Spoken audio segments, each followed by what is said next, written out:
why the kids carry knives? Because the folks in the church still carrying their church knives in the church. We took inventory. Some woman got a knife in their mouth. Old folks call these church knives.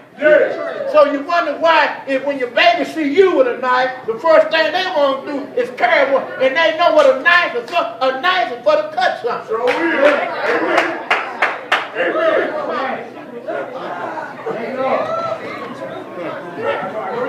I just put that Remy Martin in there because see everybody don't drink that rotten Dutch whiskey. Somebody wants that high price stuff. So I put that 35 bottle of Remy Martin in there. Them to show up to folks that don't want to pay no tithe, don't want to give nothing to the church. But they splurge that large big time. Well, go ahead. Let me see. Oh my God.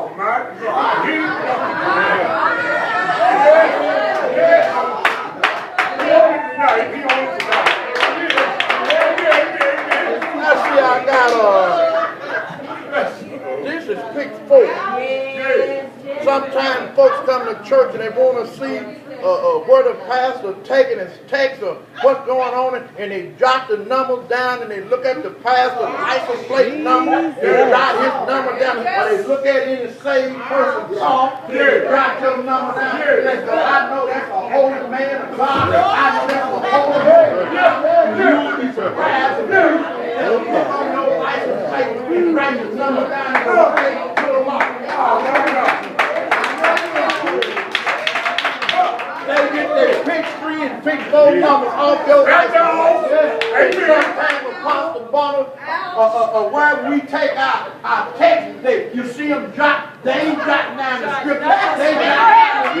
down the numbers. And now we got our mega million and our big lot. And what they want to do, they want to look in the Bible and get all the numbers. Get all the numbers. And they write them down.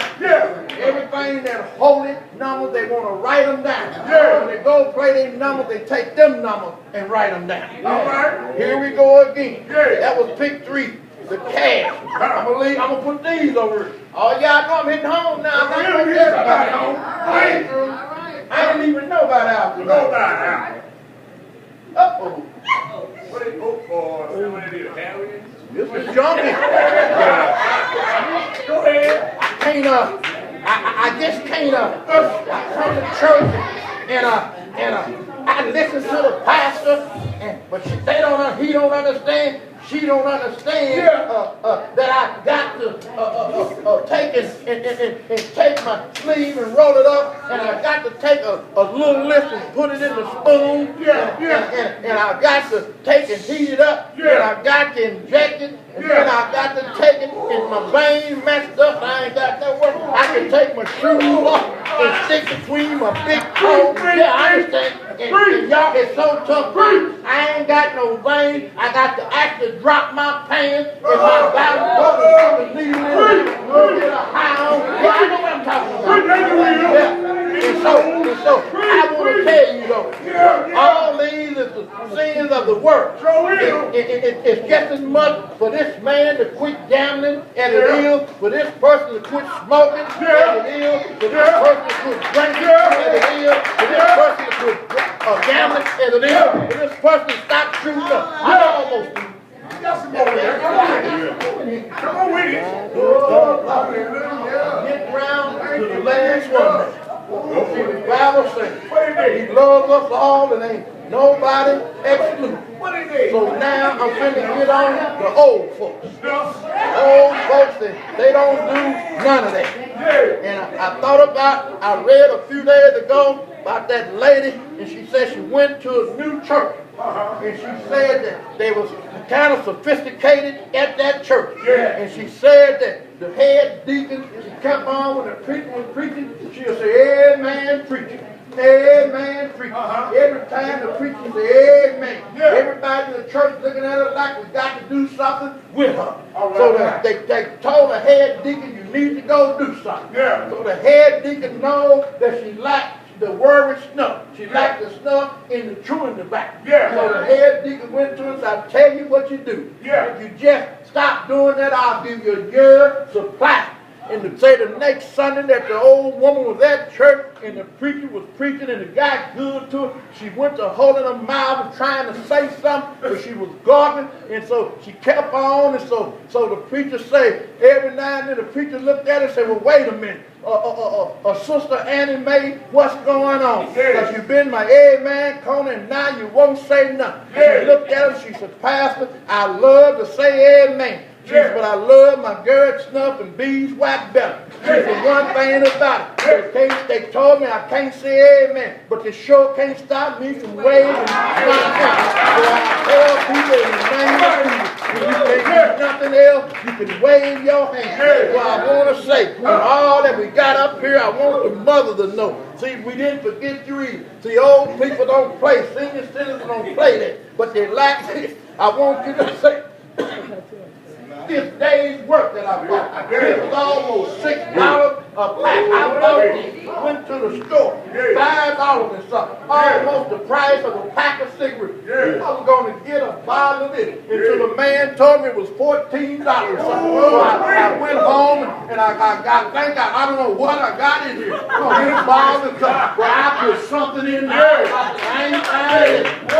I believe there's some coffee in here. I put some coffee in here. I couldn't go that route. I spent almost the 6 with it, but I couldn't spend the 14 with it. I want you to know as I put these back, if I miss you, holler and let me know. I believe I got everybody. Nobody got no problem. Nobody all things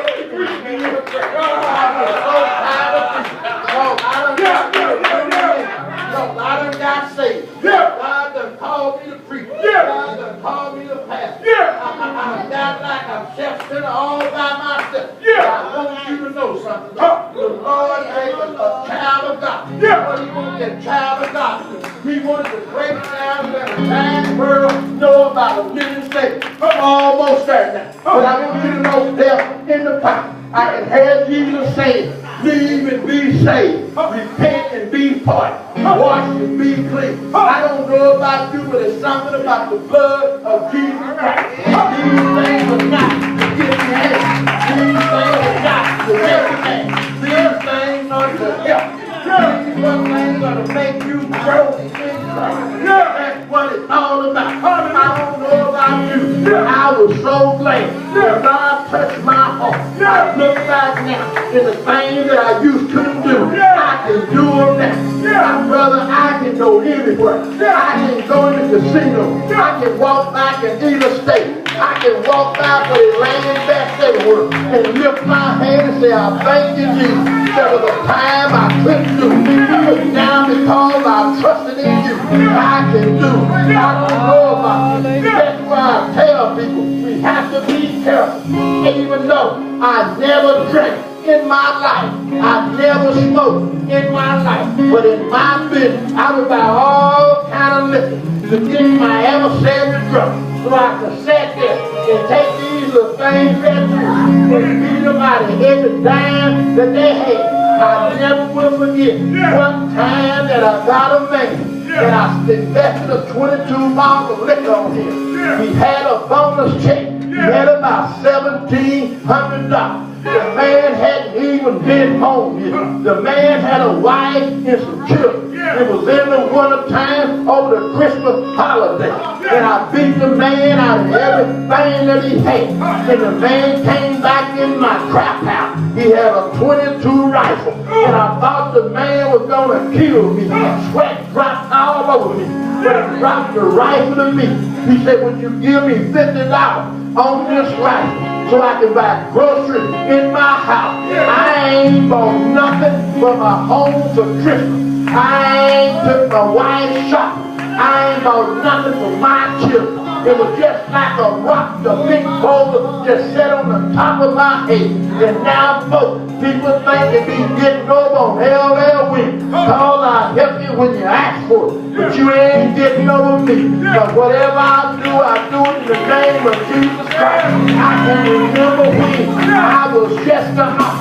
Everything I did, I used to go home with money all over me, playing like I didn't have a dime. Let me tell you all something. Would take $20 a week out of my check, and that was mine. Doing whatever I wanted to do with it. I had a notion to take $20 in the hustle. I don't mind telling it, because it's a testimony going to help somebody. I've never in my life, in over 33 years working on my job, never cashed over 7 checks in my life. It was a reason for that. And let me tell you what that reason was. I went to the crack house one night, had got off of work, had worked a day and a half. I got into a gambling situation, and I gambled and I lost my money, and I cashed that check. And I went home. I didn't think my wife would know nothing about it. And she said, baby, then you worked this week a day and a half. Where's the check? And I said, baby, I cashed it and I lost it down. She began to cry.